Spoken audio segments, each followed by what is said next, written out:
നമസ്കാരം, press line ന്യൂസിലേക്ക് സ്വാഗതം. 10 വർഷം മുൻപൊരു മാർച്ച് 8 15 രാജ്യങ്ങളിൽ നിന്നുള്ള 239 യാത്രക്കാരുമായി മലേഷ്യയുടെ തലസ്ഥാനമായ ക്വാലാലംപൂരിൽ നിന്നൊരു വിമാനം പറന്നുയർന്നു മലേഷ്യ എയർലൈൻസ്. ബീജിംഗിലേക്കായിരുന്നു യാത്ര. നിശ്ചയിച്ച 35,000 അടി ഉയരം താണ്ടി വിയറ്റ്നാമീസ് എയർ ട്രാഫിക് കൺട്രോളിലേക്ക് വ്യതിചലിക്കാനുള്ള നിർദ്ദേശം വന്നു. ഗുഡ് നൈറ്റ് മലേഷ്യൻ 370 നിർദ്ദേശം പിന്തുടർന്ന പൈലറ്റിൽ നിന്ന് വന്ന മറുപടി ഇതായിരുന്നു. പിന്നീട് ആ വിമാനത്തിൽ നിന്ന് ഒരു പ്രതികരണവും ഉണ്ടായില്ല.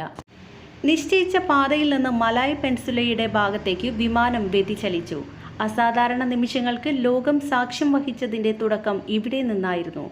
പിന്നീട് റഡാർ ബന്ധം നഷ്ടപ്പെട്ടതിനെ തുടർന്ന് ദിശ തെറ്റി മണിക്കൂറുകളോളം വിമാനം പറന്നതായാണ് വിശ്വസിക്കപ്പെടുന്നത്. ശൂന്യതയിലേക്കായിരുന്നു ആ യാത്ര എന്നത് തിരിച്ചറിയുമ്പോഴേക്കും ആശയവിനിമയത്തിൻ്റെ എല്ലാ സാധ്യതകളും ഇല്ലാതായിരുന്നു. ഫ്ലൈറ്റ് 317 എവിടെ എന്ന ലോകത്തിൻ്റെ ചോദ്യത്തിന് ഒരു ദശാബ്ദത്തിനപ്പുറവും ഉത്തരം നൽകാൻ ഒരു വിദഗ്ധ സംഘത്തിനുമായിട്ടില്ല. ഇന്ധനം തീർന്നതിനെ തുടർന്ന് തെക്കൻ ഇന്ത്യൻ മഹാസമുദ്രത്തിൽ തകർന്നു വീണതാകാമെന്ന് ചില ഔദ്യോഗിക വൃത്തങ്ങൾ വിധിയെഴുതിയിട്ടുണ്ട്. വിമാനം കാണാതായതും എവിടെയാണ് മറിഞ്ഞതെന്നതും വ്യോമയാന ചരിത്രത്തിലെ ഏറ്റവും വലിയ മിസ്റ്ററികളിലൊന്നായി ഇന്നും തുടരുന്നു. ലോക ചരിത്രം കണ്ട ഏറ്റവും വലിയ തിരച്ചിലിൻ്റെ ദിനങ്ങളായിരുന്നു പിന്നീട്.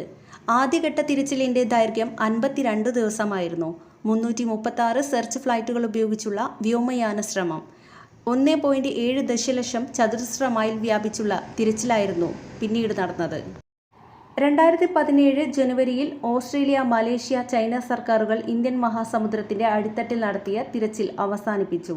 ഏകദേശം 46,000 ചതുരശ്ര മൈൽ പരിധിയാണ് തിരച്ചിലിൽ ഉൾപ്പെട്ടത്. ഇതിനായി ചിലവാക്കിയ തുക $150 മില്യൺ അമേരിക്കൻ ഡോളറായിരുന്നു. പിന്നീട് ഓഷ്യൻ ഇൻഫിനിറ്റുമായി ചേർന്ന് മലേഷ്യൻ സർക്കാർ വീണ്ടും തിരച്ചിലിനിറങ്ങി. വിമാനത്തിലുണ്ടായിരുന്നവരുടെ കുടുംബങ്ങളുടെ അതിസമ്മർദ്ദമായിരുന്നു നടപടിക്ക് പിന്നിലെ കാരണം.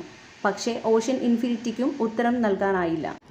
വിമാനം തകർന്നെന്ന് സ്ഥിരീകരിക്കാനാവുന്ന തരത്തിൽ അവശിഷ്ടങ്ങളൊന്നും വീണ്ടെടുക്കാൻ സാധിച്ചിട്ടില്ല. എന്നാൽ വിമാനത്തിൽ നിന്നുള്ളതെന്ന് കരുതപ്പെടുന്ന ചില അവശിഷ്ടങ്ങൾ ആഫ്രിക്കൻ വൻകരയുടെ തീരങ്ങളിലും മഡഗാസ്കർ, മൗറീഷ്യസ്, റിയൂണിയൻ, റോഡ്രിഗസ് ദ്വീപുകളിൽ കണ്ടെത്തിയതായി വിവരമുണ്ട്.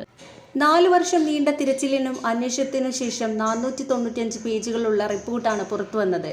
വിമാനത്തിന് എന്ത് സംഭവിച്ചുവെന്നത് കണ്ടെത്താൻ സാധിക്കാതെയാണ് റിപ്പോർട്ട് അവസാനിക്കുന്നതും. ഇരുട്ടിൽ നിന്ന് ഇരുട്ടിലേക്ക് സഞ്ചരിച്ച ഒരു ദശാബ്ദത്തിന് ശേഷം വീണ്ടും ഒരു അന്വേഷണത്തിന് തയ്യാറെടുക്കുകയാണ് ഓഷ്യൻ ഇൻഫിനിറ്റി. പുതിയ തിരച്ചിൽ ദൗത്യം ഓഷ്യൻ ഇൻഫിനിറ്റുമായി ചർച്ച ചെയ്യാൻ മലേഷ്യൻ സർക്കാർ തയ്യാറാണെന്ന് ഔദ്യോഗിക പ്രസ്താവന ഈ വാരമാണ് പുറത്തുവന്നത്. 6 വർഷം മുമ്പ് അവസാനിപ്പിച്ച തിരച്ചിലിന് ശേഷം വീണ്ടും ഒരു ശ്രമത്തിന് തയ്യാറാണെന്ന് ഓഷ്യൻ ഇൻഫിനിറ്റിയുടെ ചീഫ് എക്സിക്യൂട്ടീവായ ഒലിവർ പ്ലാങ്കറ്റ് വ്യക്തമാക്കി കഴിഞ്ഞു.